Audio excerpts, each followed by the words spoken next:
আচ্ছা, আবাস যোজনার লিস্ট, নতুন তালিকা, যে তালিকায় আপনার নাম থাকলে আপনি ঘরের টাকা পেতে পারেন, আবাস যোজনার টাকাটা আপনার অ্যাকাউন্টে ঢুকতে পারে।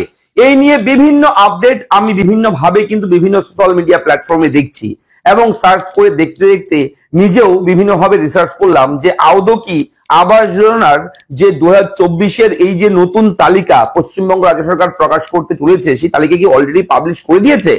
কোথায় সেটা পাবলিশ করেছে? আমরা সেই নতুন তালিকার নতুন লিস্ট কিভাবে চেক করব? সেই লিস্টে আমার আপনার নাম আছে কিনা সেটা আমরা কিভাবে চেক করব? এই সমস্ত বিষয় নিয়ে আমি ঘাটাঘাটি করে সঠিক তথ্য বের করেছি এবং এই ভিডিওর মাধ্যমে সমস্ত আপডেট এই ভিডিওর মাধ্যমে আপনাদের সঙ্গে আমি তুলে ধরবো। আমি থাকবো ভিডিওতে আপনার সঙ্গে শুভঙ্কর। আপনি দেখছেন আপনাদের প্রিয় ইউটিউব চ্যানেল রেফারেন্স, চ্যানেলটাকে সাবস্ক্রাইব করবেন, ভিডিওটাকে লাইক করবেন, একটু বেশি করে শেয়ার করবেন। আর হ্যাঁ, কি রয়েছে আপডেট, কবে টাকা ব্যাংক অ্যাকাউন্টে ঢুকবে আবাস যোজনার, আমি একদম অথেন্টিক খবরটা দেবো আপনার সঙ্গে, ঠিক আছে?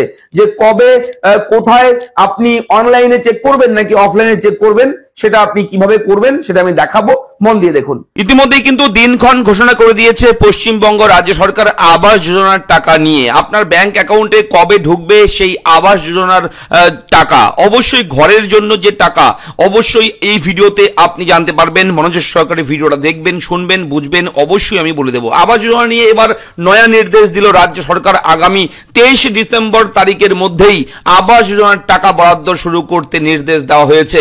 বুঝতে পারছেন প্রথমেই যে আগামী 23 ডিসেম্বরের মধ্যে আপনাদের টাকা ব্যাংক অ্যাকাউন্টে ঢুকে যাবে, প্রথমেই বলে দিচ্ছি এটা, ঠিক আছে? এবং এরপরে দেখুন, এই নির্দেশ প্রত্যেক জেলায় দিয়েছে পঞ্চায়েত দপ্তর। তবে তার আগেই 3টি স্তরে হবে আবাসের তালিকার অনুমোদন দেওয়ার প্রক্রিয়া। দেখুন মনোযোগ সহকারে, একদম অথেন্টিক খবর। নির্ধারিত সময়ের আরো 3 দিন বেশি সময় দিল রাজ্য সরকার। চূড়ান্ত তালিকা তৈরি করে টাকা পাঠানো হবে, তার জন্য জেলা প্রশাসনকে দেওয়া হয়েছে বাড়তি 3 দিন সময়। দেখুন, চূড়ান্ত তালিকা কিন্তু এখনো প্রকাশিত হয়নি। বিভিন্ন জায়গায় আপনারা হয়তো জানতে পারছেন, শুনতে পারছেন যে লিস্ট প্রকাশিত হয়েছে। তো আমি বলছি আজকে 27 তারিখ, এখনো পর্যন্ত কিন্তু চূড়ান্ত তালিকা কোথাও পাবলিশ করেনি রাজ্য সরকার, ঠিক আছে? আপনারা গুজবে কান দেবেন না। যখন পাবলিশ করবে, কখন পাবলিশ করবে সেটা আমি এই ভিডিওতে বলে দেব। দেখুন, তার জন্য জেলা প্রশাসনকে দেওয়া হয়েছে বাড়তি 3 দিন সময়, আপনারা জানেন, এবং 20 তারিখের বদলে 23 ডিসেম্বর তারিখের মধ্যে টাকা ছাড়ার জন্য তৈরি থাকতে প্রত্যেক জেলাকে নির্দেশ দেওয়া হয়েছে। এদিকে নবান্ন সূত্রে খবর, গ্রাম সভা থেকে শুরু করে ব্লক লেভেল কমিটি এবং ডিস্ট্রিক্ট লেভেল কমিটি, এই 3টি স্তরে শুরু হবে 3টি পর্যায়ে আবাস তালিকা অনুমোদন দেওয়ার কাজ। তারপরেই অর্থ বরাদ্দ প্রক্রিয়া শুরু হবে। এই আবাস প্রকল্পের সমীক্ষার কাজ 14 নভেম্বর তারিখে শেষ করার কথা, অবশ্যই অলরেডি শেষ হয়ে গেছে 14 নভেম্বর, কিন্তু সেখানে এই কাজ শেষ হয়েছে গত সোমবার 18 নভেম্বর। 18 নভেম্বর শেষ হয়েছে ফাইনালি। তবে প্রথম ডেট ছিল 14 নভেম্বর, যেহেতু সেই 14 নভেম্বর তারিখে শেষ করতে পারেনি, তারপর কিন্তু গত সোমবার 18 নভেম্বর কিন্তু এই কাজ শেষ হয়। তার জেরে সম্পূর্ণ প্রক্রিয়ায় বেশ কিছুটা পিছিয়ে গিয়েছে। যেহেতু 14 নভেম্বরের মধ্যে করতে পারেনি, সেহেতু একটু সময় লেগেছে 18 নভেম্বর পর্যন্ত, সেহেতু একটু পিছিয়েছে। তাই জেলা প্রশাসনকে টাকা দেওয়ার ক্ষেত্রে আরো 3 দিন বাড়তি সময় দেওয়া হয়েছে, যদিও তার আগেই 3টি স্তরে শুরু হবে আবাসের তালিকার অনুমোদন প্রক্রিয়া, ঠিক আছে? এবং অন্যদিকে আবাস যোজনার তালিকা প্রত্যেকটি ব্লক থেকে শুরু করে মহকুমা শাসক, জেলা শাসকদের অফিস এবং জেলার ওয়েবসাইটগুলোতে দিতে হবে। অর্থাৎ আপনি যদি আলিপুরদুয়ার জেলার বাসিন্দা হয়ে থাকেন, তাহলে আপনি আলিপুরদুয়ার জেলার অফিসিয়াল ওয়েবসাইট ওপেন করবেন। যদি আপনি মালদা জেলার হয়ে থাকেন, তাহলে আপনি মালদা জেলার অফিসিয়াল ওয়েবসাইটে দেখবেন।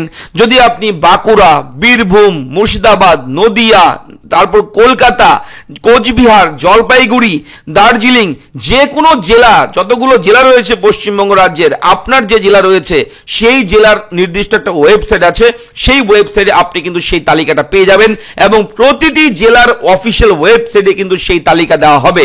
এবং তার পাশাপাশি মহকুমা শাসক, জেলা শাসকের অফিসেও কিন্তু সেই তালিকা থাকবে।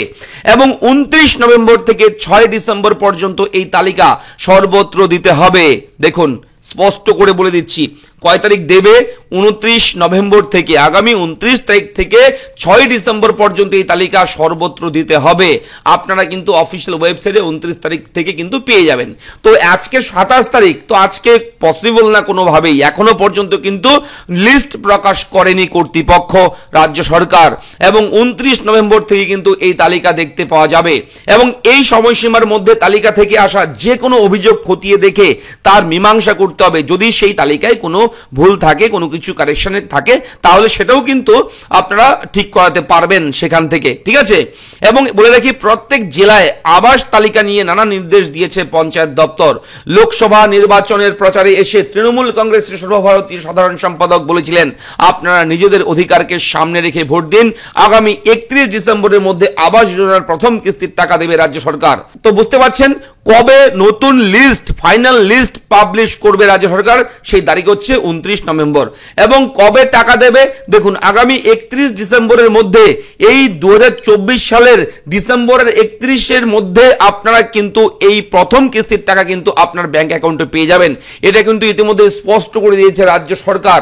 অবশ্যই এই ভিডিওতে যদি আপনার কোনো কিছু জেনে আপনার ভালো লাগে, অবশ্যই কমেন্ট করবেন, এবং আবাস যোজনার ঘরের টাকা নিয়ে কোথাও কোনো রকম সমস্যা থাকলে কমেন্ট করে আমাকে জানাবেন, ঠিক আছে। এবং গুজবে কান দেবেন না, ঠিক আছে। বিভিন্ন জায়গায় আমি খবর দেখছি, অনেকেই অনেকভাবে খবর করছে যে লিস্ট নাকি প্রকাশিত হয়ে গেছে। এইভাবে চেক করুন, মোটেও না, এখনো লিস্ট প্রকাশ করেনি। আপনারা অপেক্ষা করবেন, 29 তারিখ লিস্ট দেবে। আমি কিন্তু আমাদের চ্যানেলে ভিডিও করে দেব, আপনারা আমাদের সঙ্গে থাকবেন, চ্যানেলটাকে সাবস্ক্রাইব করবেন। দেখা হচ্ছে পরবর্তী ভিডিওতে, ভালো থাকবেন, ধন্যবাদ।